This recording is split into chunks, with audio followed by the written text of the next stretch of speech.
আসসালামু আলাইকুম।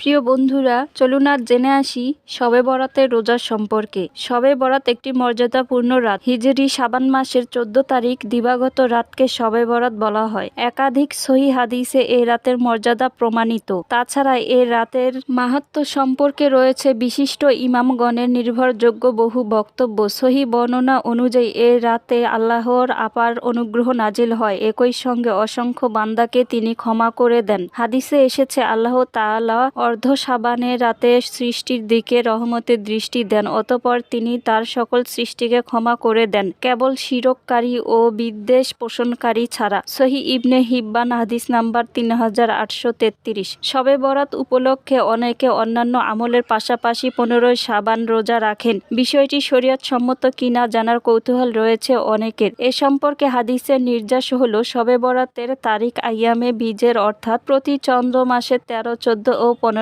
তারিখ অন্তর্ভুক্ত। সেই হিসেবে 15 শাবান শবে বরাতের দিন রোজা রাখা নিঃসন্দেহে সুন্নত। তবে 13, 14 ও 15 তারিখ তিনটি রোজা রাখাই উত্তম। আইয়ামে বীজের রোজা সম্পর্কে হাদিসে এসেছে, রাসূলুল্লাহ সাল্লাল্লাহু আলাইহি সাল্লাম বলেছেন, প্রতি মাসে 3টি করে রোজা রাখা সারা বছর রোজা রাখার সমান। বুখারী হাদিস নাম্বার 1169 এবং 1975। আবু হুরায়রা রাদিয়াল্লাহু আনহু থেকে বর্ণিত, তিনি বলেন, আমার বন্ধু রাসূলুল্লাহ সাল্লাল্লাহু আলাইহি সাল্লাম আমাকে 3টি ওসিয়ত করে গেছেন। 1. প্রতি মাসে 3 দিন রোজা রাখা।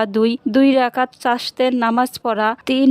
ঘুমের আগে ভিতরের নামাজ পড়া। সহিহ বুখারী হাদিস নাম্বার 1178। মূলত শবে বরাতকে কেন্দ্র করে রোজার কোনো স্পষ্ট নির্দেশনা পাওয়া যায় না। শুধুমাত্র একটি দুর্বল হাদিসে এ সম্পর্কে বলা হয়েছে, শবে বরাতের পরবর্তী দিনটিতে রোজা রাখা। এই একটি মাত্র দুর্বল হাদিসের উপর ভিত্তি করে শবে বরাতে একটি রোজা রাখাকে সুন্নত বা মুস্তাহাব বলা যায় না। অতএব 15 শাবান তারিখে আইয়ামে বীজের একটি দিন হিসেবে রোজা রাখলে তা সুন্নত মনে করা যাবে, কিন্তু পৃথকভাবে এ দিনে রোজা রাখা সুন্নত এমন ধারণা করা যাবে না। ভিডিওটি আপনার উপকারে আসলে অবশ্যই বন্ধুদের সঙ্গে শেয়ার করবেন। ধন্যবাদ সবাইকে।